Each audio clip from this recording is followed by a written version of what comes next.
സംഗീത്, നെസ്ലൻ, റോഷൻ, കല്യാണി, സന്ദീപ്, കുറേ യങ്സ്റ്റേഴ്സിൻ്റെ കൂടെ ഒക്കെ ചെയ്യുന്നുണ്ടല്ലോ, അപ്പോൾ കിട്ടുന്ന ഒരു പോസിറ്റീവ് എന്താ? ഒരുമാതിരി അപ്പാപ്പനായി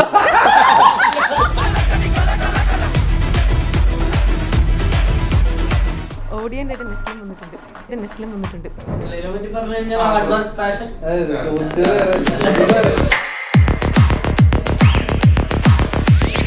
ടിക്കറ്റാക്ക അല്ലെങ്കിൽ മമ്മൂക്കയുടെ സിനിമ, സൂര്യയുടെ സിനിമ, ഇഷ്ടംപോലെ സിനിമകളല്ലേ ഇങ്ങനെ മുന്നിൽ നിൽക്കുന്നത്. ഞങ്ങളും ഇങ്ങനെ ഭയങ്കര വെയിറ്റിംഗ് ആണ് അതിലൊക്കെ കാണാൻ വേണ്ടിയിട്ട്.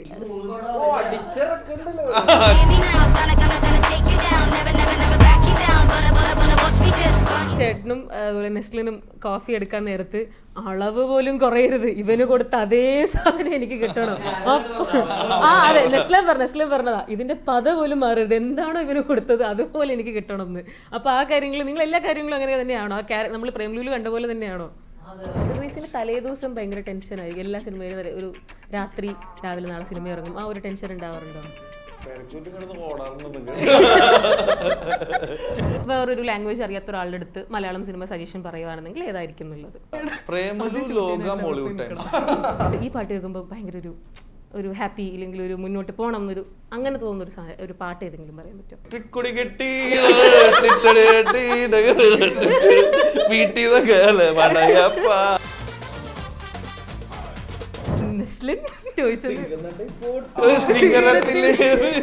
ലൈഫിൽ തന്നെ ഭയങ്കര ക്ലോസ് ആയിട്ടുള്ള ഫ്രണ്ടാണ്. അപ്പോൾ നമുക്കിത് ഭയങ്കര പേഴ്സണൽ സിനിമയാണ്. ഇത് അവൻ്റെ ആക്ച്വലി ഇത് അവൻ്റെ പടമാണ്. നമ്മളൊക്കെ ഷർഫിക്ക് പറഞ്ഞ പോലെ തന്നെ ജസ്റ്റ് ഇങ്ങനെ ആ ട്രാവലിൽ കൂടെ വന്നു പോകുന്നവരാ. അപ്പോൾ ഇത് ഒരു ആളുകളുടെയും തിയേറ്റർ ഇറങ്ങുമ്പോൾ ടേക്ക് അവേ നെസ്ലിൻ തന്നെയായിരിക്കും. ഹായ്, ഹലോ, നമസ്കാരം. ജാങ്കോ സ്പേസിൻ്റെ പുതിയൊരു എപ്പിസോഡിലേക്ക് എല്ലാവർക്കും സ്വാഗതം. ഞാൻ കിങ്ങിണി. അപ്പോൾ ഇന്ന് എൻ്റെ കൂടെ ജോയിൻ ചെയ്യുന്നത് മോളിവുഡ് ടൈംസ് എന്ന സിനിമയുടെ വിശേഷങ്ങളുമായി Sangeeth, Sharafudheen and Roshan. Welcome to the show. എന്തൊക്കെയുണ്ട് വിശേഷം? സുഖമായിട്ടിരിക്കുന്നു. മോളിവുഡ് ടൈംസ് ഈ സിനിമയുടെ പോസ്റ്റർ ആയിക്കോട്ടെ, നെസ്ലിൻ്റെ ലുക്ക് വന്നപ്പം അതിൻ്റെ ഡ്രസ്സിങ്, ട്രെയിലർ, പിന്നെ ആ ഒരു ഹെയ്റ്റ് ലെറ്റർ ടു സിനിമ, അങ്ങനത്തെ കുറേ കാര്യങ്ങൾ. ആൻഡ് ഈവൻ ഈ പാട്ടിലും ഇല്ലെങ്കിൽ എല്ലാ പോസ്റ്റേഴ്സിലും നെസ്ലിൻ്റെ ക്യാരക്ടറിൻ്റെ മേളിലുള്ള ആ ഒരു ഓറ പോലത്തെ ആ ഒരു സിമ്പിൾ, ഇതെല്ലാം നമുക്ക് ആൾക്കാർക്ക് കൂടുതൽ ക്യൂരിയോസിറ്റീസ് ക്രിയേറ്റ് ചെയ്തിട്ടുണ്ട്. നമുക്ക് പല പല ഡൗട്ടുകളാണ്. സിനിമയ്ക്കുള്ളിലെ സിനിമയാണോ, സ്വപ്നം കാണുന്നവരുടെ കഥയാണോ, എന്താണ് നമുക്കൊരു ഐഡിയ ഇല്ല. അപ്പോൾ ശരിക്കും എന്താണ് ഈ സിനിമ ഓൾ അബൌട്ട്? സിനിമ ഒരു ലൈഫ് ജേർണിയാന്ന് പറയാം അല്ലേ, ഒരാളുടെ ജീവിതയാത്രയാണ്. അതൊരു ആസ്പയറിംഗ് ഫിലിം മേക്കറാണ് പുള്ളി. സിനിമയിൽ ട്രൈ ചെയ്യുന്ന ഒരു എന്താ പറയുക, അതിനുവേണ്ടി കഷ്ടപ്പെടുന്ന ഒരാളെന്നുള്ളതാണ് പുള്ളിയുടെ ക്യാരക്ടറിൽ ഏകദേശം നമുക്കറിയാവുന്ന ഒരു ധാരണ. അപ്പോൾ പുള്ളിയുടെ ജീവിതത്തിൻ്റെ യാത്രകളുടെ പല സമയങ്ങളിലായിട്ട് എൻ്റെ ക്യാരക്ടർ, സംഗീത ക്യാരക്ടർ, റോഷൻ പിന്നെ ചൈൽഡ്ഹുഡ് ഫ്രണ്ടാണ്, അപ്പം മുതലുള്ളതാണ്. അങ്ങനെയാണ് സിനിമയിൽ. പക്ഷെ ഈ വിനീത് മാധവൻ എന്ന് പറയുന്ന നസ്ലൻ ചെയ്ത കഥാപാത്രത്തിന്റെ ലൈഫാണ് സിനിമ പോകുന്നത്. ഇതൊരു കോമഡി രീതിയിലാണോ, എന്താണ് ഇതിൻ്റെ ഒരു ജോണർ വരുന്നത്? കാര്യം ഞാൻ എല്ലായിടത്തും നോട്ട് ചെയ്ത ഒരു ഫാക്ടറാണ് നെസ്ലിൻ്റെ ഇപ്പോൾ എല്ലാ ഫോട്ടോസിലും എല്ലാത്തിലും തലയിലെ ഒരു സംഭവം ഒക്കെ. എനിക്ക് മനസ്സിലായിട്ടില്ല. പരിപാടികളാണ് അതൊക്കെ പടം കാണുമ്പോൾ മനസ്സിലാക്കാന്ന് വിചാരിച്ച് ഞാൻ ഇരിക്കുവാണ്. നിങ്ങൾക്കും ഇതിനെപ്പറ്റി ഒരു ഐഡിയ ഇല്ല? ഇത് തന്നെ നമുക്ക് ഭയങ്കര സർപ്രൈസിങ് ആയിട്ട് ക്യൂരിയസ് ആയിട്ടാണ് സിനിമയുടെ ആദ്യം മുതൽ. നമ്മളുടെ ക്യാരക്ടേഴ്സ് ആണെങ്കിലും അവൻ്റെ ക്യാരക്ടർ ആണെങ്കിലും മറ്റു പരിപാടികളൊക്കെ പടത്തിലെ ഓരോ എലമെന്റ്സ് സാധനം ഉണ്ട്. അതെ അതെ. കാര്യം റോഷനായിട്ട് നിൽക്കുന്ന ഒരു ഫോട്ടോ വന്നിട്ടുണ്ടായിരുന്നു, കോറിഡോർ ഫോട്ടോ. അതിൽ ഒരുപാട് സ്റ്റുഡൻസിനെ കാണുന്നുണ്ട്, റോഷനും നിൽപ്പുണ്ട്. പക്ഷെ നെസ്ലിന്റെ നിലയുടെ വെള്ളം മാത്രം ആ സാധനം. പാട്ട് ശ്രദ്ധിച്ചായിരുന്നു പക്ഷെ ആ പോസ്റ്ററിന്റെ മിന്നിത്തെന്നും നക്ഷത്രങ്ങൾ, ആ പാട്ടൊക്കെ സെറ്റ് ആയിരുന്നു. അത് ചേട്ടൻ കൊടുത്ത പാട്ടാണോ? ഞാനത് ക്വസ്റ്റ്യൻ ആയിട്ട് വെച്ചിരിക്കുന്നു. ഓരോരുത്തർക്കും ഓരോ ക്യാരക്ടറിന് ഓരോ പാട്ടുണ്ടല്ലോ, അതെന്തെങ്കിലും ബന്ധം ചോദിച്ചു. പെട്ടെന്ന് പറയാൻ തോന്നി നക്ഷത്രങ്ങൾ. അത് സെറ്റാണ് ആ പാട്ട്. അതിലെന്തെങ്കിലും ഉണ്ടോന്ന് ചോദിക്കാനിരിക്കുന്നത്. ഓക്കെ, ദെൻ ഈ ബാക്കി നമ്മൾ സിനിമയുടെ വിശേഷങ്ങളൊക്കെ പറയുന്നതിന് മുന്നേ ഞാൻ നേരത്തെ ചേട്ടനോടൊരു കാര്യം പറയാനുണ്ടെന്ന് പറഞ്ഞിരുന്നല്ലോ. ഞാൻ ആദ്യമായിട്ട് ആങ്കറിങ് ഇൻ്റർവ്യൂ സെലിബ്രിറ്റി ഇൻ്റർവ്യൂർ ആയിട്ട് വർക്ക് ചെയ്തിട്ട് ഫസ്റ്റ് ഇൻ്റർവ്യൂ എടുക്കുന്നത് 2022 ചേട്ടൻ്റെയാണ്. പ്രിയ നോട്ടത്തിലാണ് സിനിമയ്ക്ക് വേണ്ടിയിട്ട് ചേട്ടനും നൈലാഭിഷേകം കൂടെയാണ് ആദ്യം എടുക്കുന്നത്. അപ്പോൾ അന്നത്തെ ഒരു ടെൻഷനും കാര്യങ്ങളൊക്കെ എനിക്ക് ഇപ്പോഴും ഉണ്ട്, അത് എല്ലാ ദിവസവും ഉണ്ട്. പക്ഷെ സ്റ്റിൽ എൻ്റെ ഒരു ലൈഫിൽ എല്ലാ ദിവസവും ഇല്ലെങ്കിൽ മിക്കവാറും എല്ലാവരും ഇങ്ങനെ ആദ്യം എടുത്ത ആരായിരുന്നു, ഇത് എങ്ങനെ തുടങ്ങിയെന്നൊക്കെ ചോദിക്കുമ്പോൾ എപ്പോഴും ഞാൻ പറയുന്ന ഒരു പേരാണ് ഷർഫുദ്ദീൻ. അപ്പോൾ നമ്മൾ ഇന്ന് ഉച്ചയ്ക്ക് കഴിക്കാൻ നിന്നപ്പോഴും ഉണ്ട് ഓക്കെ ആണോ? അല്ല അടിപൊളിയായിട്ട് പോകുന്നു. ഞാൻ പ്രതീക്ഷിച്ചതിലും നന്നായിട്ട് ഇല്ല നന്നായിട്ട് പോകുന്നു. ഞാനതാ ഇപ്പൊ നമ്മൾ ലഞ്ച് കഴിക്കാൻ നിന്നപ്പോഴൊക്കെ ഞാനിങ്ങനെ ഞാൻ ആദ്യം ഇന്റർവ്യൂ എടുത്ത ആളാണല്ലേ, ഞാൻ അപ്പൊ എക്സ്പെക്ട് ചെയ്യുന്നില്ല ഇത് ഇങ്ങനെ കരിയർ മുന്നോട്ട് പോകും എന്നൊക്കെ. അപ്പൊ അതില് ഇതിന്റെ ഇടയിൽ കിട്ടുന്ന ഒരു പോസിറ്റീവ് അല്ലേ നമ്മൾക്ക് കിട്ടുന്ന ഭയങ്കര സന്തോഷമുള്ള ഒരു കാര്യമാണ്. സന്തോഷം, എനിക്കും ഭയങ്കര സന്തോഷം. അത് കഴിഞ്ഞ് കുറേ നാൾക്ക് ശേഷം നമ്മളിത് കേൾക്കുന്ന ലാലേട്ടനെ കുറിച്ച് കാര്യങ്ങളൊക്കെ പറയുന്നത് നമ്മളെ കുറിച്ചൊരു ഇപ്പൊ ഞാനും പറഞ്ഞല്ലോ. അതെ, ഈ ലാലേട്ടന്റെ പേര് ഇങ്ങനെ പറഞ്ഞു വന്നപ്പോൾ ഞാൻ അതും ഇങ്ങനെ ചോദിക്കാനിരിക്കായിരുന്നു. ഇപ്പം സംഗീതേട്ടൻ്റെ ഒരു വീഡിയോ ഭയങ്കര വൈറലായിരുന്നല്ലോ, മറ്റേ ആള് ഭക്ഷണമൊക്കെ തന്നതും ലാലേട്ടൻ കള്ളപ്പവും ഫുഡൊക്കെ തന്നു വിശക്കുന്നു എന്ന് പറഞ്ഞപ്പോൾ പോകുന്നതിന് തൊട്ട് മുന്നേ. അപ്പോൾ ഷർഫുദ്ദീൻ ചേട്ടൻ്റെ കൂടെ അഭിനയിച്ചിട്ട് എങ്ങനെ ഉണ്ടായിരുന്നു പോലെ വിശക്കുന്നു എന്നൊക്കെ പറയുമ്പോൾ തരുമോ? തരും.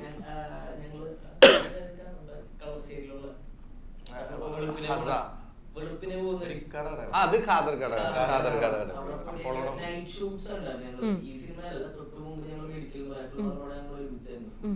അപ്പൊ ആ പടത്തിന്റെ നൈറ്റ് ഷൂട്ട് കഴിഞ്ഞ് കഴിഞ്ഞാൽ കുറെ ദിവസങ്ങളൊക്കെ ഇടയ്ക്ക് വെളുപ്പിനെ പോയിട്ട് ചേട്ടൻ വാങ്ങി തരും. എന്താ സ്പെഷ്യൽ സാധനം എന്താ അവിടെ? അവിടെ മട്ടൻ ചാപ്സ് ഒക്കെ ഉണ്ട്. രാവിലെ ഒരു 5-5:30 ആകുമ്പോ പുട്ട് 5:30 തൊട്ട് മട്ടൻ ഇവിടെ അടുത്താണോ? അപ്പോളോന്റെ അടുത്തായിട്ട് എല്ലാ കുറച്ച് ചെറിയ സ്ഥലമുള്ളൂ കേട്ടോ. കണ്ടിട്ട് എല്ലാവരും കൂടെ സത്യമായിട്ടും ഒക്കെ ഉണ്ട്. ഇതുപോലെ അടിപൊളിയായിരുന്നു. ഇപ്പൊ കഴിഞ്ഞ 4-5 പ്രാവശ്യം ഞാൻ പോയിട്ട് ഫുഡില്ല എല്ലാരും തീരും. ഓക്കെ, അല്ല ചേട്ടൻ നിങ്ങൾ ഫുഡ് വാങ്ങി തരുന്നു തിരിച്ചോ? അല്ല അങ്ങനെ എനിക്ക് എന്റെ ഒരു അല്ല അതെ അല്ല അങ്ങനെയല്ല ഞാൻ പറഞ്ഞത്, എന്റെ ഒരു താല്പര്യത്തിലായിരിക്കും ഞാൻ കൊണ്ടുപോകുന്നത്. ഞാനായിട്ട് കൊണ്ടുപോയി വാങ്ങിച്ചു കൊടുക്കുന്നതായിരിക്കും. ഇന്ന സ്ഥലത്ത് കഴിക്കാന്നൊക്കെ പറയുന്നത് ഞാനായിരിക്കുമല്ലോ. പിന്നെ അവിടെ പോയിട്ട് പിന്നെ ഇവര് ബില്ല് കൊടുക്കാൻ പറയുന്നത് ശരിയല്ലാത്തതുകൊണ്ട് നമ്മളത് കണ്ടെന്ന് വെക്കുന്നത്. ഓക്കെ, ഇപ്പൊ നമ്മൾ കുറച്ച് മുമ്പ് കോഫി കുടിക്കുമ്പോഴും കൂടെ കണ്ടൊരു ഇതാണ്, ചേട്ടനും അതുപോലെ നെസ്ലിനും കോഫി എടുക്കാൻ നേരത്ത് അളവ് പോലും കുറയരുത്, ഇവന് കൊടുത്ത അതേ സാധനം എനിക്ക് കിട്ടണം. അതെ, നെസ്ലാൻ പറഞ്ഞതാ, ഇതിന്റെ പത പോലും മാറരുത്, എന്താണോ ഇവന് കൊടുത്തത് അതുപോലെ എനിക്ക് കിട്ടണം എന്ന്. അപ്പൊ ആ കാര്യങ്ങൾ നിങ്ങൾ എല്ലാ കാര്യങ്ങളും അങ്ങനെ തന്നെയാണോ? ആ നമ്മൾ പ്രേംലുവിൽ കണ്ട പോലെ തന്നെയാണോ?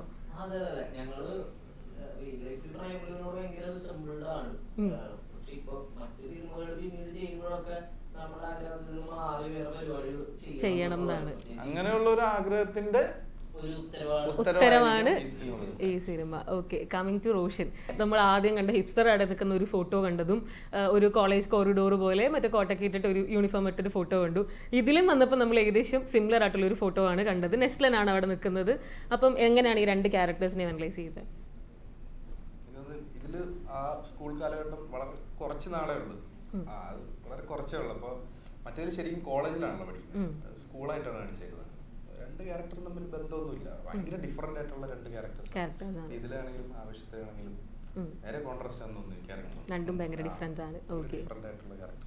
ഓക്കെ, ലുക്ക് വൈസ് നമുക്ക് ഒരു ഇത് തോന്നി, സിമിലാരിറ്റി തോന്നി. ആൻഡ് പക്ഷേ റോഷന്റെ ലൈക്ക് ഫിസിക്കൽ പ്രസൻസ് ഭയങ്കരമായിട്ട് മാറിയിട്ടുണ്ട്.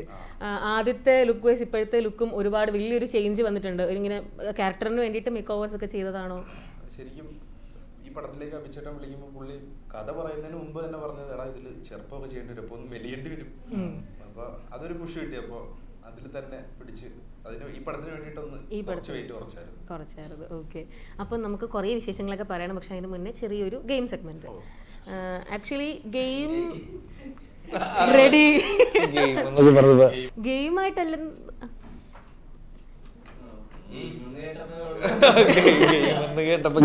പങ്കെടുക്കാൻ താല്പര്യമുണ്ടോ? ഇല്ല. ഓഡിയൻ്റായിട്ട് നെസ്ലം വന്നിട്ടുണ്ട്, സന്തോഷം പറഞ്ഞിട്ട് എല്ലാവരോടും. ഓക്കെ, ഇത് ഗെയിം എന്നുള്ള രീതിയിലല്ല. ഞാൻ നോർമലി ഇപ്പം ഏത് ഫിലിമിൻ്റെ ആണോ പ്രൊമോഷൻ നടക്കുന്നത്, അപ്പോൾ ആ സിനിമയുടെ പേരിൽ നിന്നോ ഇല്ലെങ്കിൽ സിനിമയിൽ എന്തെങ്കിലും ഒരു കണ്ടന്റുമായിട്ട് റിലേറ്റ് ചെയ്തൊരു ഗെയിം ക്രിയേറ്റ് ചെയ്യാൻ നോക്കും. പക്ഷേ ഈ മോളിവുഡ് ടൈംസ് വന്നപ്പോൾ എനിക്ക് അങ്ങനെ പ്രത്യേകിച്ച് ഐഡിയ ഒന്നും വരാഞ്ഞുകൊണ്ട് ട്രെയിലറിലും പോസ്റ്ററിലും ഒക്കെ കണ്ട കുറച്ച് ഡയലോഗ്സും കാര്യങ്ങളൊക്കെ എടുത്തിട്ട് ചെറിയ ചെറിയ ക്വസ്റ്റ്യൻസ് പോലെ പേഴ്സണലായിട്ട് കണക്ട് ചെയ്തിട്ടുള്ള ക്വസ്റ്റ്യൻസ് ആണ്. ഗെയിം സെഗ്മെൻറ്റ് പോലെ എടുക്കണ്ട.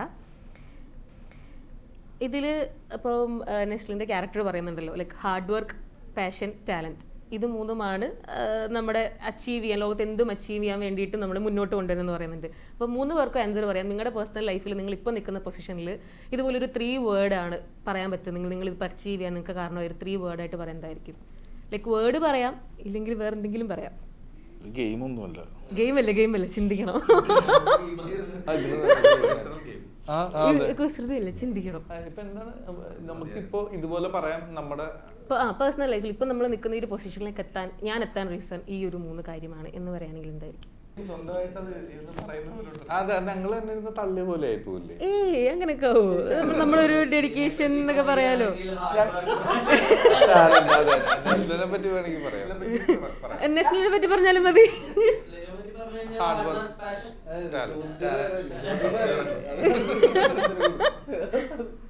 എനിക്ക് തോന്നുന്നു എനിക്ക് പേഴ്സണലി എനിക്ക് തോന്നുന്നു എനിക്ക് സിനിമ ഭയങ്കര ഇഷ്ടമാണ്, കാണാൻ ഇഷ്ടമാണ്.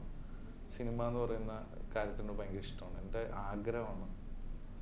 അതായിരിക്കും ആ ഒരു ആഗ്രഹമാണ് ഇവിടെ എത്തിച്ചത്.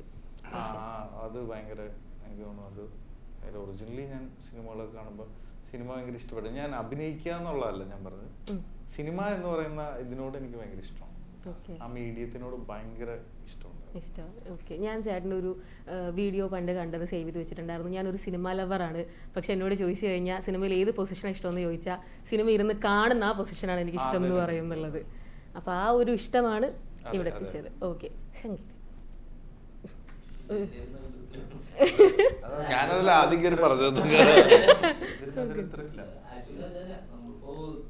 സിനിമയിൽ തന്നെ വർക്ക് ചെയ്യാൻ ആഗ്രഹിച്ചിട്ടുള്ള അവിടെ മുമ്പൊക്കെ ടെക്നീഷ്യനായിട്ടൊക്കെ വർക്ക് ചെയ്തിട്ടുള്ളത്. ആക്ച്വലി ആക്ടിങ് എന്തുകൊണ്ട് സംഭവിച്ചെന്ന് വെച്ച് കഴിഞ്ഞാൽ എന്താ പറയാ, അല്ലെങ്കിൽ ഫ്രണ്ട്ഷിപ്പ് എന്നൊക്കെ വേണമെങ്കിൽ പറയാം. അത് അങ്ങനെ ഒരു ചോയ്സ് വന്നതുകൊണ്ട് മാത്രമാണ് ഇതിൽ കയറി കൈ വെച്ചത്, അല്ലെങ്കിൽ അവര് ചൂസ് ചെയ്തുകൊണ്ട് മാത്രം. അല്ലെങ്കിൽ ഞാൻ ഇതിലേക്ക് വരില്ലായിരുന്നു. ആ ഒരു കാര്യം കൊണ്ടാണ് എത്തിയത്. രണ്ടുപേരും പറഞ്ഞാൽ സിനിമയോടുള്ള ഇഷ്ടം തന്നെയാണ് ആദ്യം. ആ ഇഷ്ടം കൊണ്ടിട്ട് പണിയെടുത്തത് കൊണ്ടായിരിക്കണം നമ്മളെ കണ്ടതും ആദ്യത്തെ പടത്തിലേക്ക് വിളിച്ചതും ഒക്കെ. അതുകൊണ്ടായിരിക്കണം ഗിവ് അപ്പ് ചെയ്യാതെ ട്രൈ ചെയ്തുകൊണ്ടിരുന്നു, കൺസിസ്റ്റന്റ് ആയിട്ട് ട്രൈ ചെയ്തു. എന്താണ് മുന്നിലതൊന്നും അറിയില്ലായിരുന്നു. അപ്പോൾ ആവേശം വരുന്നതിന് മുമ്പ് അറിയത്തില്ല എന്താണ് ഫ്രണ്ടിലേക്കുള്ളതെന്ന്. അപ്പോൾ ഗിവ് അപ്പ് ചെയ്യാതെ അതിനുവേണ്ടി പണിയെടുത്തോണ്ടിരുന്നത് കൊണ്ടായിരിക്കണം അത് സക്സസ് ആയി നമ്മളിവിടെ എത്തി. ഓക്കെ, നെക്സ്റ്റ് നമ്മൾ ഇതിനകത്ത് തന്നെ പറയുന്ന മറ്റേ അപ്ന ഫ്രൈഡേ ആയേഗ എന്ന് പറയും ആ ഒരു പാട്ട്. അപ്പോൾ നിങ്ങളുടെ ലൈഫിൽ ഏറ്റവും മെമ്മറബിൾ ആയിട്ടുള്ള ഒരു ഫ്രൈഡേ ഏതായിരിക്കും? ഇപ്പോൾ ഒരുപാട് സിനിമകൾ ചെയ്തിട്ടുണ്ട്, ഇപ്പോൾ ആക്ടിങ് ചെയ്തു, ഇല്ലെങ്കിൽ എഡിറ്റിംഗ് ആയിട്ടും അങ്ങനെ പല രീതിയിൽ സിനിമകൾ ചെയ്തിട്ടുണ്ട്. അപ്പോൾ ഇതിനകത്ത് ഏറ്റവും മെമ്മറബിൾ ആയിട്ടുള്ള ഒരു ഫ്രൈഡേ ഏതായിരിക്കും? പറഞ്ഞോ, ആദ്യം പറഞ്ഞോ. വർക്ക് ആവാത്ത പടങ്ങളാണെങ്കിലും ആ ഫ്രൈഡേ ഭയങ്കര ഇമ്പോർട്ടന്റ് ആണ്. നമുക്ക് ഭയങ്കര ഏറ്റവും ക്രൂഷ്യൽ ആയിട്ടുള്ള ഒരു ദിവസമാണ്. വ്യാഴാഴ്ച അത് ചോദിച്ചപ്പോ ഞാൻ ആലോചിച്ചു. ഇപ്പൊ വ്യാഴാഴ്ച ആയില്ലേ? എന്തായാലും ഈ പറഞ്ഞ റിലീസിംഗ് ഡേറ്റിനെ ഒന്ന് ഡിഫൈൻ ചെയ്യണമല്ലോ. അപ്പൊ അത് ഭയങ്കര ഇമ്പോർട്ടന്റ് ആയിട്ടുള്ള ഒരു ദിവസമാണ്. നമുക്ക് ഏറ്റവും പാടുപെടുന്ന ഓരോ ടൈപ്പ് ഓഫ് ഇമോഷൻ ആയിരിക്കും. പക്ഷെ എന്നാലും സമാധാനമൊക്കെ അധികം ഇല്ലാത്ത, അല്ലെങ്കിൽ നേരെ രാവിലെ തുടങ്ങുമ്പോൾ ചിലപ്പോൾ സമാധാനം ഉണ്ടാവില്ല, വൈകുന്നേരം വേറൊരു ഇമോഷനിലൂടെ പോകും. ഈ റിലീസിന് തലേ ദിവസം ഭയങ്കര ടെൻഷൻ ആയിരിക്കും. എല്ലാ സിനിമയിലും ഒരു രാത്രി രാവിലെ നാളെ സിനിമ ഇറങ്ങും, ആ ഒരു ടെൻഷൻ ഉണ്ടാവാറുണ്ടോ?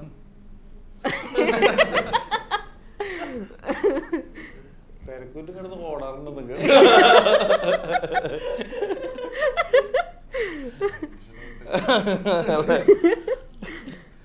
ഓക്കെ, ചേട്ടന്റെ ലൈഫിൽ ഏറ്റവും ഇമ്പോർട്ടന്റ് ആയിട്ട് എനിക്ക് നേരം ഇറങ്ങിയ വെള്ളിയാഴ്ച ആ ഒരു ഫ്രൈഡേ, ആദ്യത്തെ സിനിമ ഇറങ്ങുക എന്ന് പറയുന്നത് അത് തന്നെയായിരുന്നു ഏറ്റവും വലിയ സംഭവം. ഓക്കെ, ആദ്യത്തെ സിനിമയുടെ തന്നെ ആവേശം. ആ ഒരു ഫ്രൈഡേ എപ്പോഴും നമ്മുടെ മനസ്സിലുണ്ടാവൂലേ ആ ഒരു മൊമെന്റ്? എന്നോട് ചോദിച്ചാൽ എനിക്കും അങ്ങനെയൊക്കെ ഉണ്ടായിരുന്നു. അല്ല, ഈ പറഞ്ഞ സാധനമൊക്കെ എനിക്ക് നേരത്തെ പറഞ്ഞൊക്കെ പിന്നെ ഫസ്റ്റ് പടമല്ലേ, ഭയങ്കര ഒറ്റയടി അടിച്ചിട്ട് ഇങ്ങനെ അത് എനിക്ക് പ്രേമത്തിൽ കുറച്ചാൾ കഴിഞ്ഞ അവിടെ ഇറങ്ങി താഴെ ഇറങ്ങിയത്. ഓക്കെ, ഇതിൽ പിന്നെ അടുത്തൊരു മെയിൻ ഞാൻ കണ്ടൊരു സാധനമാണ് മറ്റേ വെറും ഒരു ഫിലിം മേക്കർ അല്ല, I want to be the best എന്ന് പറയുന്നുണ്ട്. നിങ്ങളെല്ലാവരും നിങ്ങളുടെ കരിയറിൽ ഇപ്പം ഏറ്റവും നല്ലൊരു ബെസ്റ്റ് പൊസിഷനിലൊക്കെ കൂടെ തന്നെയാണ് സഞ്ചരിച്ചുകൊണ്ടിരിക്കുന്നത്. ബട്ട് സ്റ്റിൽ സ്റ്റാർട്ടിങ് സ്റ്റേജ് തൊട്ട് ഇവിടം വരെയുള്ള ഒരു ടൈം ലൈൻ നമ്മളിങ്ങനെ അനലൈസ് ചെയ്യുമ്പം നമ്മൾ സ്വപ്നം കാണുന്നതും ഇല്ലെങ്കിൽ ഇപ്പോഴും സ്വപ്നം കണ്ടുകൊണ്ടിരിക്കുന്ന ഒരു കരിയർ ഉണ്ടാവില്ല മുന്നോട്ട്. അതിൽ വെച്ച് നോക്കുമ്പം നമ്മൾ സെൽഫ് അനലൈസ് ചെയ്യുകയാണെങ്കിൽ ഞാൻ ഇത്ര പെർസെൻറ്റേജ് ഞാൻ അച്ചീവ് ചെയ്തു എന്ന് പറയുകയാണെങ്കിൽ എങ്ങനെയായിരിക്കും? ലൈക്ക് ഇത്രയും ബെസ്റ്റാണ് ഞാൻ, അല്ലെങ്കിൽ ഞാൻ ഇത്രയും ഞാൻ അച്ചീവ് ചെയ്തു. സെൽഫായിട്ട് നമുക്ക് അറിയാമല്ലോ നമ്മൾ ഇത്രയാണ് സ്വപ്നം കാണുന്നത് എന്നുള്ളത്. അങ്ങനെയാണെങ്കിൽ ഒരു എത്ര പെർസെൻറ്റേജ് അല്ലെങ്കിൽ എങ്ങനെയായിരിക്കും ഡിഫൈൻ ചെയ്യാം? റോഷൻ, ഈ സൈഡിൽ നിന്ന് തുടങ്ങാം.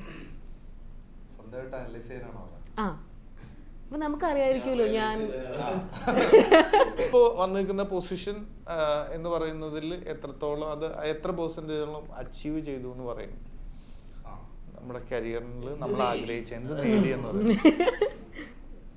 സിനിമ ആഗ്രഹിക്കുമ്പോൾ ഞാൻ നേരത്തെ പറഞ്ഞില്ല, ഇപ്പം ഇങ്ങനെ ഫ്രണ്ടിലോട്ടുള്ളത് എന്തെന്നൊന്നും അറിയില്ലായിരുന്നു.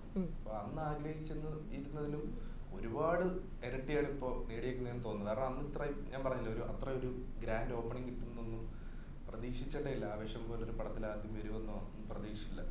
എൻ്റെ മനസ്സിൽ തോന്നുന്നു പ്രതീക്ഷിച്ചതിലും ഒരുപാട് കൂടുതൽ കിട്ടിയെന്ന് തോന്നുന്നു. ആഗ്രഹിച്ചതിലും മേളിലായിട്ടാണ് ഇപ്പൊ അതെ, ഇത്രയും ഒരു സംഭവം ആഗ്രഹിച്ചിട്ടില്ലായിരുന്നു. ആഗ്രഹിച്ചു, പക്ഷെ ഇത്ര വലുതായിട്ട് ആഗ്രഹിച്ചിട്ടില്ലായിരുന്നു. വലുതാണ് ഇപ്പൊ കിട്ടിയതെന്ന് തോന്നുന്നു. സന്തോഷം. എനിക്ക് സെയിം തോന്നുന്നത്. നമ്മളൊക്കെ ഇത്രയും ഒന്നും എത്തുമെന്ന് ഒരിക്കലും വിചാരിച്ചിട്ടുണ്ടായിരുന്നില്ല. ഇവിടം വരെ എത്തി. 99% എത്തി. ആ 1% ഞാൻ പറയണത് ഇവിടം വരെയൊക്കെ ഒരിക്കലും ഞാൻ ശരിക്കും ഒരു രീതിയിലും ചിന്തിച്ചിട്ടുണ്ടായിരുന്നില്ല. ഒരു സിനിമ ഞാൻ ഇതിനു മുമ്പ് പലപ്പോഴും പറഞ്ഞിട്ടുണ്ട്, കൂട്ടുകാരൊക്കെ സിനിമ ചെയ്യുമ്പോൾ ചിലപ്പോൾ എന്തെങ്കിലുമൊക്കെ ഒരു പരിപാടി കിട്ടുമായിരിക്കും എന്ന് വിചാരിച്ചു കൊടുത്താണ് നിന്നുകൊണ്ടിരുന്നത്. പിന്നെ അവിടെ നിന്നൊക്കെ മാറിയിട്ട് ഇങ്ങനെയൊക്കെ എത്താൻ പറ്റി ഭയങ്കര നല്ല അവസ്ഥയാണ്. സന്തോഷമായിട്ട് പോകുന്നു. സംഗീതം എനിക്ക് ഈ പറഞ്ഞ എവിടെയെങ്കിലൊക്കെ എത്തിയോ എന്നുള്ള തോന്നല് കുറച്ച് കൺഫ്യൂസിങ് ആണ്. നമ്മൾക്കിപ്പോ എനിക്ക് എനിക്ക് ആദ്യം അങ്ങനെ ഭയങ്കര ആഗ്രഹങ്ങളൊന്നും ഉണ്ടായിരുന്നില്ല. പെട്ടെന്നൊരു ഇപ്പൊ പ്രേമലു കൂടി ഒരു സക്സസ് വന്നു കഴിഞ്ഞപ്പോഴാണ് ഇതിനെ ഭയങ്കരമായിട്ട് പെർസീവ് ചെയ്യാൻ തുടങ്ങിയത്. അതുവരെ അഭിനയം എന്ന് പറയുന്ന സാധനം ഒട്ടും പിന്നീടാണ് ഇപ്പൊ ഇതില് ഇന്ന് നോക്കുമ്പോ അന്ന് 0 ആണെങ്കിൽ ഇന്നിപ്പോ നമ്മൾ 100 ആഗ്രഹിക്കുന്നുണ്ട്. ആഗ്രഹമാണ് എങ്ങനെ എത്തിയോന്ന് വെച്ച് കഴിഞ്ഞാൽ നമ്മളിങ്ങനെ ട്രൈ ചെയ്ത് പരിപാടികൾ പിടിച്ചു പോയിക്കൊണ്ടിരിക്കുക. എനിക്ക് തോന്നുന്നില്ല നമ്മള് ആസ് ആർട്ടിസ്റ്റുകൾ അങ്ങനെ സാറ്റിസ്ഫൈഡ് ഇത് മതി എന്ന് പറയുന്ന ഒരു പെർസെന്റേജിലേക്ക് എത്താൻ പറ്റുമെന്ന് തോന്നുന്നില്ല. നമ്മൾ പിന്നെ ആഗ്രഹിച്ചുകൊണ്ടിരിക്കും ഉറപ്പായിട്ടും. ഇപ്പം ചേട്ടനും പറയുമ്പോഴത്തെ ഇനിയിപ്പം ടിക്കറ്റാക്ക അല്ലെങ്കിൽ മമ്മൂക്കയുടെ സിനിമ, സൂര്യയുടെ സിനിമ, ഇഷ്ടംപോലെ സിനിമകളല്ലേ ഇങ്ങനെ മുന്നിൽ നിൽക്കുന്നത്. ഞങ്ങളും ഇങ്ങനെ ഭയങ്കര വെയിറ്റിംഗ് ആണ് അതിലൊക്കെ കാണാൻ വേണ്ടിയിട്ട്. കുഴപ്പമില്ല, അത് ഞാൻ കേട്ടായിരുന്നു. കിടക്കട്ടെ, അത് എന്നോടുള്ള ചോദ്യമല്ലേ? അതില് സംഗീതം ഉണ്ടെന്ന് പറഞ്ഞിട്ട് പോസ്റ്റർ ഞാൻ കണ്ടു. ഇല്ലേ, ഞാനൊന്ന്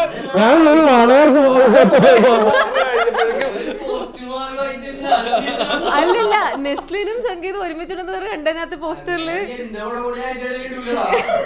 അയ്യോ അയ്യോ, ടിക്കറ്റാക്കയിലും മട്ടാഞ്ചി അതിലും അതുപോലെ ബാച്ചിലേഴ്സ് പാർട്ടി അറിയില്ല. പിന്നെ ഇല്ല, സത്യം ഇത് ഞാൻ തന്നെ നോക്കി പോസ്റ്ററൊക്കെ. സ്ക്രീൻഷോട്ട് ഒക്കെ ഉണ്ട് എന്റെ അടുത്ത്. ഞാൻ കൊറേ സ്ക്രീൻഷോട്ട്സ് ഒക്കെ എടുത്ത് വെച്ചിട്ടുണ്ടായിരുന്നു. ഞാൻ ഇല്ല, ഇത് അതിന് മാത്രമല്ല, കൊറേ സ്ക്രീൻഷോട്ട്സ് ഞാൻ ഇതിനു വേണ്ടി എടുത്ത് വെച്ചതാ.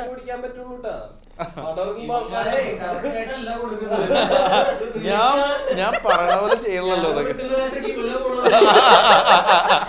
നേരെ തിരിച്ചാ, നെസ്ലും കൊടുത്ത കാശൊക്കെ ഇങ്ങോട്ടോ, അത് എല്ലാത്തിലും സംഗീതത്തിന്റെ ഫോട്ടോ ഉണ്ട്. അയ്യോ ശരിയാ. അയ്യോ, അല്ലെങ്കിൽ കാണുന്നൊരു വിചാരിക്കും എന്തിനാ അങ്ങോട്ട് നോക്കി മിണ്ടുന്നത്. ഇവിടെ ഇരിപ്പുണ്ട് നെസ്ലിൻ, എല്ലാം അങ്ങോട്ട് നോക്കി സംസാരിക്കുന്നുണ്ട്.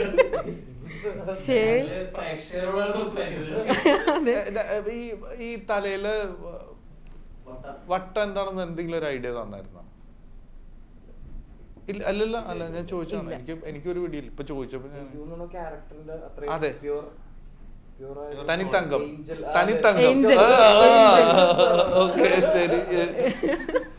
ഓക്കെ, ഈശ്വര ഞാൻ എന്താണ് ചോദിച്ചത്? അല്ല, എന്തിനും നമുക്ക് ക്ലിപ്പ് കൊടുക്കണമെങ്കിൽ ആഡ് ചെയ്യാലോ. ഓക്കെ, നെക്സ്റ്റ്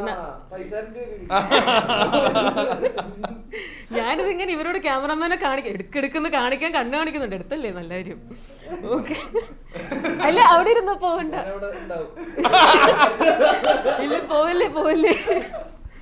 ഓക്കെ, നെക്സ്റ്റ് എന്തായാലും മൂവി റിലേറ്റഡ് ആയിട്ടുള്ള മൂവിയും സിനിമയുടെ കാര്യങ്ങളൊക്കെയാണ് പറയുന്നത്. അപ്പോൾ നിങ്ങൾ ഏറ്റവും കൂടുതൽ റിപ്പീറ്റഡ് ആയിട്ട് കണ്ടിട്ടുള്ള ഒരു ഫിലിം ഏതായിരിക്കും? ഏറ്റവും കൂടുതൽ റിപ്പീറ്റഡ് ആയിട്ട് കണ്ടൊരു ഫിലിം?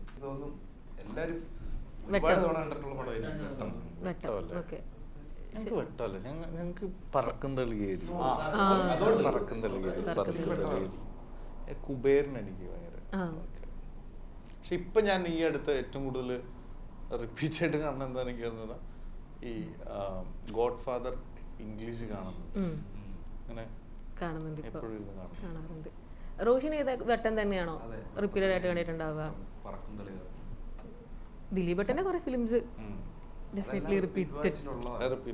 അതെ, പിന്നെയും കാണും. അതെ. ഓക്കെ, നെക്സ്റ്റ് നമ്മൾ ഈ കുറേ ആൾക്കാർ എപ്പോഴും ചോദിക്കാറുള്ളതാണെന്ന് തോന്നുന്നു, വേറൊരു ലാംഗ്വേജ് അറിയാത്ത ഒരാളുടെ അടുത്ത് മലയാളം സിനിമ സജഷൻ പറയുവാണെങ്കിൽ ഏതായിരിക്കും എന്നുള്ളത്? ബോളിവുഡ് ടൈംസ് പറയാം. അങ്ങനെയല്ല, പ്രേമലു ലോക മോളിവുഡ് ടൈംസ്. പ്രേമലു ലോക മോളിവുഡ് ടൈംസ്. അടിപൊളി. ചേട്ടൻ ഇപ്പം ഈ ഞാൻ കണ്ടിന്യൂ കേട്ടോ, അതിൻ്റെ ഇടയ്ക്ക് ചോദിക്കുമായിരുന്നു, ഇപ്പോൾ ഇതുപോലെ സംഗീത്, നെസ്ലൻ, റോഷൻ, കല്യാണി, സന്ദീപ് കുറേ യങ്സ്റ്റേഴ്സിൻ്റെ കൂടെ ഒക്കെ ചെയ്യുന്നുണ്ടല്ലോ, അപ്പോൾ കിട്ടുന്നൊരു എന്താ പറയുക പോസിറ്റീവ് എന്താ? പോസിറ്റീവ് അല്ല, അവരുടെ അടുത്ത് നീ ഫുൾ വൈബായിട്ട് നിൽക്കുന്നവരുടെയും കുറെ എക്സ്പീരിയൻസ് ആയിട്ടുള്ളവരെയും കൂടി ചെയ്തിട്ടുണ്ടല്ലോ, അപ്പൊ അതിന്റെ ഒരു ഡിഫറൻസ്.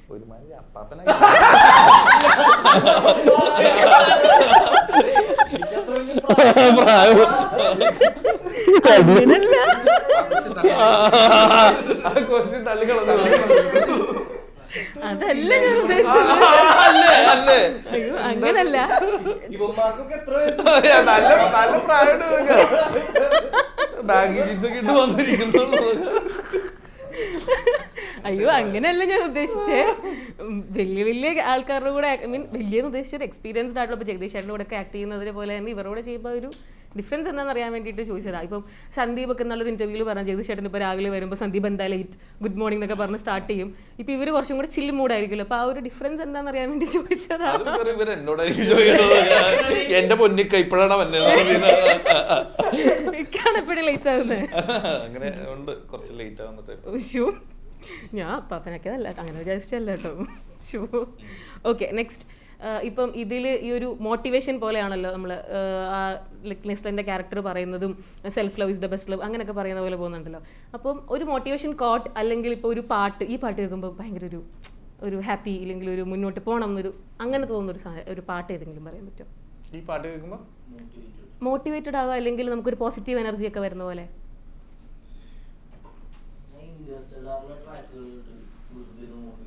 മോട്ടിവേറ്റ് ആവാറുണ്ട്. ഓക്കെ, എനിക്ക് പ്രബലമാകവേ എന്ന് പറഞ്ഞ ട്രാക്ക് ഭയങ്കര ഇഷ്ടമാണ്. പ്രബലമാകവേ, ഓക്കെ, അതാണ് എൻ്റെ ഒരു. പിന്നെ ആരംഭത്ത് ഭയങ്കര ഇഷ്ടമാണ്. ഓക്കെ, മറ്റേത് എനിക്ക് അറിയില്ല, ഞാൻ നോക്കാം. അത് എനക്കുള്ളൊരുവൻ എന്ന് പറയുന്ന സിദ്ധാർത്ഥന്റെ പടത്തിൽ. ഓക്കെ, റോഷൻ വെട്ടിക്കൊടി കെട്ടി വീട്ടിന്നൊക്കെ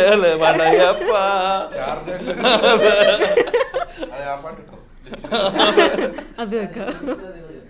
നെസ്ലിൻ ഇല്ലെങ്കിലും ചോദിച്ചത്. ഓക്കെ ഓക്കെ, നമുക്ക് ഈ സെഗ്മെന്റ് നൈസായിട്ട് നമുക്ക് അവസാനിപ്പിക്കാം. ഓക്കെ, കമ്മിങ് ടു ഇപ്പം സെഗ്മെന്റ് അവസാനിക്കുന്നുള്ളൂ. അയ്യോ, ഇത്തിരി വേണം, കുറെ പെട്ടെന്ന് നിർത്താം. ഇതെനിക്ക് സത്യമാണോന്ന് അറിയത്തില്ല, പക്ഷെ ഞാനിത് കണ്ടായിരുന്നു. ഞാൻ സംഗീതന്റെ അടുത്ത പോസ്റ്ററൊക്കെ വെറുതെ ആയോന്ന് എനിക്കിപ്പോ ഞാനേ കണ്ടുള്ളൂ എന്ന് പറയുന്ന അവസ്ഥയൊക്കെയാ. ഇത് ഞാൻ വായിക്കാം, ഇത് ഞാൻ കാണുകയും ചെയ്തതാണ്, എങ്കിലും ഞാൻ വായിക്കാം. മറ്റേ കോമഡിയിൽ മാത്രം ഒതുങ്ങേണ്ട നടനല്ല, തുടരും സിനിമയിലെ സംഗീതത്തിന്റെ ഔട്ട് ഓഫ് ഫോക്കസ് ഷോട്ട് വൈറലായി. ആ ഒരു ഷോട്ട് നമ്മളും കണ്ടായിരുന്നു. അത് ശരിക്കും ഔട്ട് ഓഫ് ഫോക്കസ് ഇല്ലെങ്കിൽ ഇപ്പോൾ അതിനകത്ത് സംഗീതനോട് പറഞ്ഞിട്ട് ചെയ്തതല്ല എന്നൊക്കെ പറഞ്ഞിട്ടൊക്കെ പറയുന്നില്ലേ. ലൈക്ക് മൈപ്പീടാണ്, എല്ലാവരും ചെയ്യുന്നു, പക്ഷേ സംഗീതൻ്റെ ആക്ടിങ് ആണ് അതിനകത്ത് ഭയങ്കര അടിപൊളിയായിട്ടുണ്ടായിരുന്നു, എന്നാൽ ഔട്ട് ഓഫ് ഫോക്കസ് ആയി പോയി എന്നുള്ള ഡിസ്കഷൻസ് ഒക്കെ ഉണ്ടായിരുന്നു. അപ്പോൾ അതൊക്കെ കണ്ടിട്ടുണ്ടായിരുന്നു. ശരിക്കും എന്താണ് സംഭവം? എനിക്ക് തോന്നുന്നത് നമുക്ക് എന്തെങ്കിലും അവിടെ പോയിട്ട് വെറുതെ ഇമോഷൻ എന്തായാലും ഹാൻഡിൽ ചെയ്യണം. ഫ്രെയിമിൽ ഉണ്ടെന്ന് അറിയുമ്പോൾ അത് ചെയ്തല്ലോ. പിന്നെ തരുൺ ചേട്ടൻ എല്ലാ ആക്ടേഴ്സിന്റെ അടുത്തും പ്രത്യേകിച്ച് എൻ്റെ അടുത്തൊക്കെ വന്നിട്ട് ഇതാണ് ഇമോഷൻ, നിന്റെ ഏറ്റവും അടുത്ത കൂട്ടുകാരൻ മരിച്ചിരിക്കുകയാണ് എന്ന് പറയുന്ന കമാൻഡ് തന്നിരുന്നു. നമ്മളത് എന്തായാലും ആ സമയത്ത് അങ്ങനെ ഇമോട്ട് ചെയ്യുന്നു. പിന്നെ ആ സമയത്ത് ഫ്രെയിമിലൊക്കെ കഴിഞ്ഞ ആൾക്കാർ അങ്ങനെ ഫ്രെയിമിന്റെ നടുക്കുമായി നിൽക്കുന്നത്. അതുകൊണ്ട് അങ്ങനെ ശ്രദ്ധിക്കുന്നതാണ്. ഇവിടെ ഫ്രണ്ട്ലി ഫോക്കസിലുള്ളവരൊക്കെ ഷിഫ്റ്റ് ചെയ്യിപ്പിച്ച് നമ്മൾ ചെയ്യുന്നൊന്നുമല്ല. അപ്പൊ നിന്ന് നമ്മൾ നമ്മുടെ പരിപാടി ചെയ്യുന്നു എന്നുള്ളത് മാത്രമേ ഉള്ളൂ. അതിന് ഡിസ്കഷൻ ആയത് കണ്ടായിരുന്നു. അതുണ്ട്. ഓക്കെ, ഒരെണ്ണമെങ്കിലും ഞാൻ എടുത്തു വെച്ചത് കറക്റ്റാണ്. അതുപോലെ തന്നെ ഞാൻ ഷർഫുദ്ദീൻ വേണ്ടിയിട്ടും ഒരു വീഡിയോ എടുത്തു വെച്ചിട്ടുണ്ടായിരുന്നു. നമുക്ക് ഷറഫ് എന്ന് പറഞ്ഞു ക്യാരക്ടർ, സലീം എന്ന് പറഞ്ഞ മെയിൻ ക്യാരക്ടർ ഷറഫ്. അത് ഇങ്ങനെ കുറച്ച് അപ്പൊ 2 ദിവസമൊക്കെ ചർച്ച ചെയ്യേണ്ട അൽഫോൻസ് പറഞ്ഞു. അപ്പൊ ഞാൻ ചെന്നൈയിലാണ്, വേറെ 2 പേരുണ്ട് എന്റെ ഇടവേകളിലാണ്. നീ അറിയായിക്കൂടാ, സിജുവിനെ നീ അറിയോ? സിജു ഇതിൽ ലാസ്റ്റ് ഇവര് പറയുന്നുണ്ട് പഠിച്ചിട്ടുണ്ട്. ഓക്കെ, അപ്പൊ അങ്ങനെ ഇവര് വന്നപ്പോഴത്തേനും ഷറഫ് പറഞ്ഞ ഡയലോഗ് എനിക്ക് ഇപ്പോഴും ഓർമ്മയുണ്ട്. 2 ദിവസമായിട്ടുള്ളൂ ഞാൻ, അതുകൊണ്ട് ഞാൻ കരയുള്ള വല്ല ഒരാഴ്ചക്കാണ് ഞാൻ ഇവിടെ ഇരുന്ന് കരഞ്ഞെന്ന് പറയുന്നത്. ഷറഫിന്റെ ആദ്യത്തെ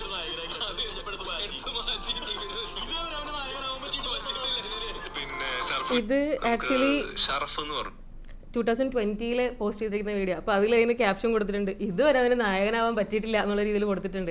അതിനുശേഷം ഇപ്പം ഞങ്ങൾ ഒരുപാട് സിനിമ ചെയ്ത് ചേട്ടൻ ഞെട്ടിച്ചുകൊണ്ടിരിക്കുകയാണ്. അതും ഓരോ ക്യാരക്ടേഴ്സ് എല്ലാം ഭയങ്കര ഡിഫറെൻറ്റ് ആണ്. ഓരോ സിനിമ കഴിഞ്ഞ് കാണുമ്പോഴും ലൈക്ക് ഇത്രയും രീതിയിലായിരുന്നു, ഇത്ര അടിപൊളിയായിരുന്നു, ഇല്ലെങ്കിൽ ഇത്രയും ഇമോഷൻസും കൂടെ കൺവേ ചെയ്യാൻ പറ്റുന്നുണ്ടല്ലോ എന്ന് നമ്മൾ ഞെട്ടിക്കുന്ന രീതിയിലാണ് പൊയ്ക്കൊണ്ടിരിക്കുന്നത്. അപ്പോൾ ഈ ഒരു വീഡിയോ, അന്നത്തെ ആ വീഡിയോ ഇപ്പോൾ കാണുമ്പോൾ എന്താ തോന്നുന്നത്? ഇത് ശരിക്കും എന്തായിരുന്നു സംഭവം? ശരിക്കും വെച്ച് കഴിഞ്ഞാൽ ആദ്യം നിവിൻ വന്നിട്ട് നിവിൻ്റെ കാര്യം പറഞ്ഞപ്പോൾ നിവിന് ഒരു രീതിയിലും പറ്റൂല. എനിക്ക് ഇഷ്ടമായില്ല എന്നൊക്കെ പറഞ്ഞാൽ നടക്കും. അത് എന്താ വെച്ചാൽ നിവിനെ ഒഴിവാക്കാൻ പറ്റുമായിരിക്കും. പക്ഷെ എനിക്ക് ഒരു രീതിയിൽ ഇതിനെ ഒഴിവാക്കാൻ പറ്റൂല എന്നുള്ള സിനാരിയോ എനിക്ക് മനസ്സിലായി.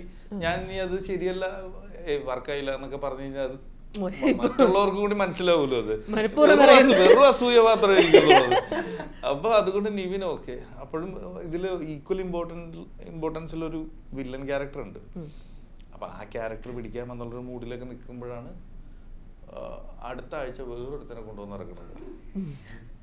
കൊണ്ടുവന്നിറക്കിയിട്ട് അവൻ വന്നിട്ട് ഈ പറഞ്ഞ പോലെ ഇത് കഴിഞ്ഞപ്പോഴാണ് കിച്ചു പറഞ്ഞത് അപ്പൊ വില്ലനും പോയി പറയണത്. ഓക്കെ, പക്ഷെ ഞാനപ്പോ പ്രതികരിക്കാനൊക്കെ പോയി. എന്ന് വെച്ച് കഴിഞ്ഞാൽ പറ്റൂല, അൽഫോൺസ് എന്നുള്ള സീനൊക്കെ ഞാൻ പഠിക്കാൻ പോയി. ഇപ്പൊ അൽഫോൺസ് അന്ന് പറഞ്ഞ ഒരു നമ്പർ ഇവൻ വരുമ്പോഴേ സിജുവിന്റെ ഇവിടെ ഇങ്ങനെ എന്തോ ഒരു ബാൻഡേഡ് വെച്ചേക്ക സ്റ്റിച്ച് ചെയ്തിട്ടോ. അപ്പോ അത് വെച്ചിട്ടാ വരുന്നത്. അപ്പൊ ഇങ്ങനെ ഞാനിങ്ങനെ ഇത് പോയി എന്നൊക്കെ വിചാരിച്ചിരുന്നപ്പോ അൽഫോൺസ് വിളിച്ചിട്ടോ, ഇനി സിനിമയിലൊന്നും അഭിനയിക്കാൻ ട്രൈ ചെയ്യണ്ടെന്ന് മമ്മി പറഞ്ഞപ്പോ കണ്ണാടി ഇടിച്ചു പൊട്ടിച്ചു. അപ്പൊ ഞാൻ ഇത്രയും വലിയ ഭ്രാന്തനൊന്നും ഒരു കുഴപ്പമില്ല, അവന്മാരെ വെച്ച് ചെയ്തോട്ടെ, ഒരു കുഴപ്പമില്ല എന്നുള്ള സീനിൽ അങ്ങനെ സിജുവിന് വില്ലൻ ക്യാരക്ടർ കൊടുത്ത് അങ്ങനെ ചെയ്തതാണ്. ഓക്കെ, ഇപ്പോൾ നമ്മൾ അൽഫോൺസ് ചേട്ടൻ്റെ ഇപ്പോൾ വാഴ കഴിഞ്ഞിട്ട് ഇറങ്ങിയപ്പോൾ തിയേറ്റർ റെസ്പോൺസ് ഇങ്ങനെ എടുത്തപ്പോൾ പറയുന്നുണ്ടായിരുന്നു നിവിൻ പോളിയൊക്കെ ആയിട്ട് അടുത്തൊരു സിനിമ ചർച്ചയിലുണ്ട്, ചിലപ്പോൾ ടീമായിട്ട് ഇങ്ങനെ വരുന്നത്. അതിൻ്റെ എന്തെങ്കിലും അപ്ഡേറ്റ് ഉണ്ടോ? ചേട്ടൻ ഉണ്ടാവുമോ? ഇല്ല, അങ്ങനത്തെ ഒരു രീതിയിലുള്ള കമ്മ്യൂണിക്കേഷനും ഇല്ല. അൽഫോൺസ് ഒരു കഥ എഴുതുന്നുണ്ട്. എനിക്ക് കുറെ നാൾ മുമ്പ് കിട്ടിയ ഒരു അപ്ഡേറ്റ് അനുസരിച്ച് ഞങ്ങൾക്ക് അറിയാവുന്ന ഒരു കഥയായിരുന്നു. അത് തന്നെയാണ് വർക്ക് ചെയ്യണമെന്നാണ് എനിക്ക് തോന്നുന്നത്.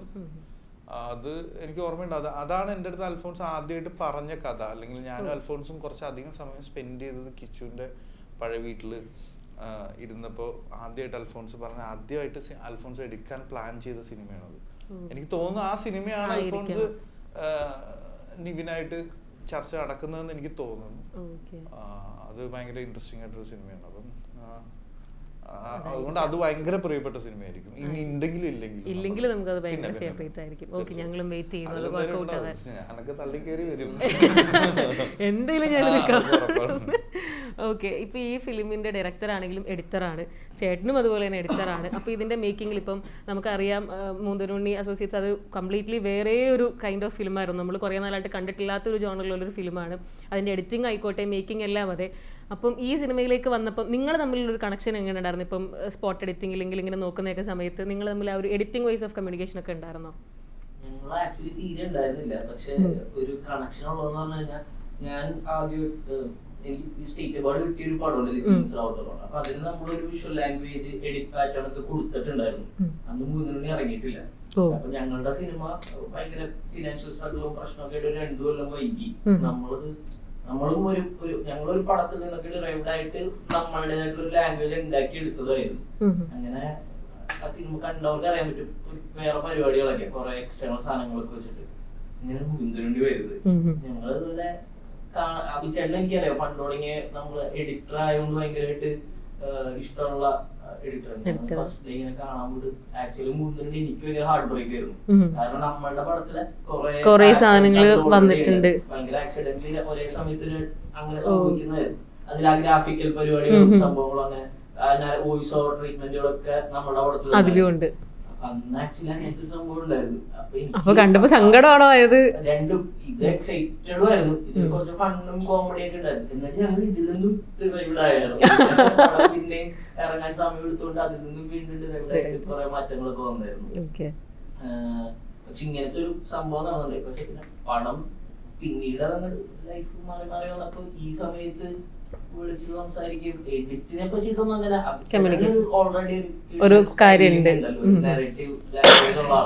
അപ്പൊ അത് നമുക്ക് ഈ പടത്തിലും പല സ്ഥലങ്ങളിൽ കാണുമ്പോൾ നമുക്ക് ചിരി വരും. കുറെ സ്ഥലങ്ങളൊക്കെ ഉണ്ടായിരുന്നു ഡബിലൊക്കെ കാണുന്ന സമയത്ത്. ഇത് നേരത്തെ ആരെങ്കിലും ചോദിച്ചിട്ടുണ്ടാവും, മോഹിനിയാട്ടം സിനിമയിൽ ബേബി ജീൻ്റെ ക്യാരക്ടർ ചേട്ടനായിരുന്നു ചെയ്യേണ്ടത്, പിന്നീട് മാറിപ്പോയതാണെന്ന്. പക്ഷേ സാധാരണ നമ്മൾ ചില പോസ്റ്റേഴ്സൊക്കെ ഇങ്ങനെ കാണും, ഇന്ന ആളായിരുന്നു ചെയ്യേണ്ടത്, പക്ഷേ ഡേറ്റ് ക്ലാഷ് കൊണ്ട് വേറെ ആൾ വന്നു. നമ്മൾ ആ ഒരാളെ ക്യാരക്ടർ കണ്ടു കഴിയുമ്പോഴത്തേക്ക് പിന്നെ എല്ലാവരും കമൻറ്റ് പറയും ഇയാൾ തന്നെ മതിയായിരുന്നു. പക്ഷേ ഈ ഒരു കേസിൽ ഞാൻ കണ്ട് ഓൾമോസ്റ്റ് എല്ലാ പോസ്റ്റിനും താഴെയും സംഗീതമാണെങ്കിലും അടിപൊളിയാക്കുമായിരുന്നു, ബേബി ജീനും അടിപൊളിയാക്കി, സംഗീതമാണെങ്കിലും സൂപ്പറായിരിക്കും. ആ ഒരു സാധനം എല്ലാവരും പറയുന്നുണ്ടായിരുന്നു. അവർ അത്രയും ആ ക്യാരക്ടർ കാണുമ്പോൾ സംഗീതമായിട്ട് എങ്ങനെ ചെയ്താൽ എങ്ങനെ ആയിരിക്കും ആൾക്കാർക്ക് ഇമാജിൻ ചെയ്യാം. അപ്പോൾ അത് എന്തുകൊണ്ടാണ് അത് പോയത്? അല്ലെങ്കിൽ പിന്നെ അത് കണ്ടപ്പോൾ വിഷമം വന്നോ ആ ക്യാരക്ടർ കണ്ടോ? സിനിമയുടെ കഥ കേട്ട സമയത്ത് തന്നെ വർക്ക് ആയതാ ഭയങ്കരമായിട്ട്. അപ്പോ ഞങ്ങൾ ഒരുമിച്ച് ചെയ്തെന്ന് പറഞ്ഞ ആ സിനിമയാണ് മെഡിക്കൽ മിറാക്കിൾ. ആ സിനിമ ഭയങ്കര ഇമ്പോർട്ടന്റ് ആയിരുന്നു. കുറെ സ്ട്രഗിളിന് ശേഷം ഒക്കെ നമ്മൾ സെറ്റ് ചെയ്ത് വന്നതായിരുന്നു. അപ്പൊ അതിന്റെ ടൈം വരുന്നത് ആ സമയത്ത് സെയിം ഡേറ്റ് ഷൂട്ട് തുടങ്ങുന്നത്. അപ്പോ അതുകൊണ്ടായിരുന്നു അത് മാറിയത്. പക്ഷെ ഞാൻ എല്ലാവരുടെ അടുത്തും അതിന് മുമ്പ് തന്നെ എന്റെ അടുത്ത് എല്ലാവരും പറയും കറക്റ്റ് ആയിരുന്നു. ഞാൻ പടം റിലീസ് ആവുന്നതിന് മുമ്പ് തന്നെ നമ്മുടെ ഫ്രണ്ട്സിന്റെ അടുത്തും എല്ലാ സ്ഥലത്തും പറയും പടം കിടിലാണ് പറയുമായിരുന്നു. അപ്പൊ എനിക്ക് ഭയങ്കര എക്സൈറ്റിംഗ് ആയിട്ടുള്ള കഥയും ട്രീറ്റ്മെന്റും ക്യാരക്ടറും ഒക്കെ തന്നെയായിരുന്നു. ചെയ്യണമെന്ന് ഭയങ്കര ആഗ്രഹമായിരുന്നു. ബേബി ജി എന്നെക്കാളും രസമായിട്ട് തോന്നിയിരിക്കും.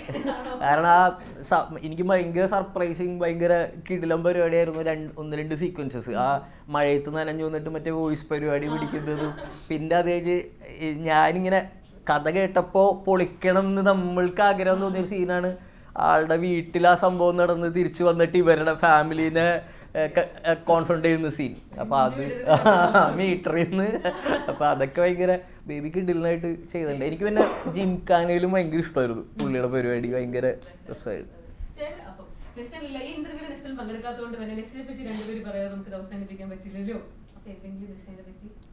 ഞാൻ ഇപ്പോൾ എൻ്റെ അഭിപ്രായത്തിൽ തണ്ണീർമത്തം പോലും ഞാൻ ഭയങ്കര ആസ്വദിക്കുന്ന ഒരു നടനാണ്.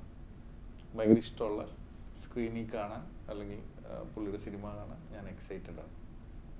സിംപ്ലി അതാണ് എൻ്റെ അഭിപ്രായം. പിന്നെ ഞങ്ങളൊരു സിനിമയ്ക്ക് ചെയ്യുന്നുണ്ട്, ചാൻസ് കുറവായി.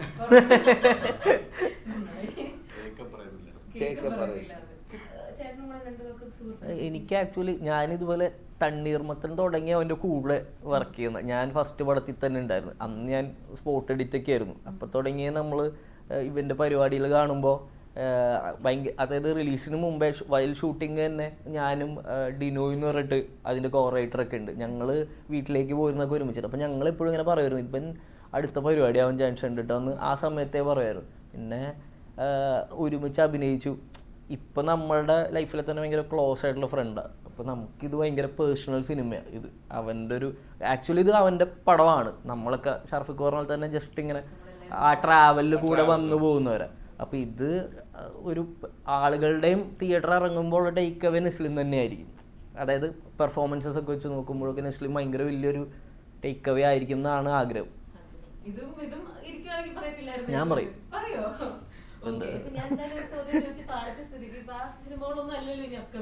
ശരിക്കുമുള്ള അപ്കമിങ് പ്രോജക്ട്സിനെ പറ്റിയിട്ട് എന്തെങ്കിലും? അപ്കമിങ് പടം റിലീസ് മെഡിക്കൽ മിറാക്കിളാണ്. ഷറഫിക്കയും ഞാനൊക്കെ ഉള്ള അത് ആദ്യം പറഞ്ഞില്ല, ഇനി ബാക്കിയുള്ള പറഞ്ഞു. ഇവര് പറയാ അത് ആക്ച്വലി കരിക്കിലേക്ക് സാമർത്ഥ്യശാസ്ത്രം എന്ന് പറഞ്ഞിട്ടുള്ള സീരീസ് ചെയ്തിട്ടുള്ള ശ്യാമിനും പിന്നെ ആക്ട്രസ് ഒക്കെയാണ് അവൾ തന്നെ റൈറ്റ് ചെയ്തേക്കുന്നത്, നിലിൻ സാൻഡ്ര എന്ന് പറഞ്ഞിട്ട് അവരുടെ ടീമിൻ്റെ ആണ് സിനിമ. പിന്നെ അത് ഭയങ്കര ഫേവറേറ്റ് ആയിട്ടുള്ള നമ്മുടെ കരിയറിനെ ഡിപ്പെൻഡ് ചെയ്യുന്നൊരു സിനിമയായിട്ട് പ്രതീക്ഷിക്കുന്നു. പിന്നെ അത്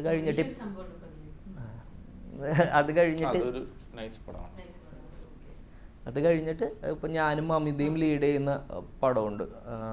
അത് ഡിനോയിന്ന് നേരത്തെ പറഞ്ഞ ഡിനോയാണ് ഡയറക്റ്റ് ചെയ്യുന്ന, ആഷിഖ് ഉസ്മാൻ തന്നെയാണ് പ്രൊഡക്ഷൻ, സെയിം പ്രൊഡക്ഷൻ ഹൗസാണ്. പിന്നെ ഗിരീഷ് ഏട്ടൻ്റെ പടം ബദ്ലേം കുടുംബമുണ്ട്, അതിലൊക്കെ ക്യാരക്ടർ റോൾസ് ആണ്. എല്ലാം ഏകദേശം ഇപ്പോൾ ഈ ഡിനോയ് പടം മാത്രമാണ് ഇങ്ങനെ നടന്നുകൊണ്ടിരിക്കുന്നത്, ബാക്കിയെല്ലാം കഴിഞ്ഞു. മെഡിക്കൽ മിറാക്കിൾ കഴിഞ്ഞു, ബദ്ലേം കഴിഞ്ഞു, പിന്നെ ടിക്കി ടാക്കിയിൽ ചെറിയ പരിപാടികളൊക്കെ ഉണ്ട്. അങ്ങനെയൊക്കെ ചെറിയ ചെറിയ പരിപാടികൾ. ഞങ്ങൾ രണ്ടുപേരും ഒരുമിച്ച്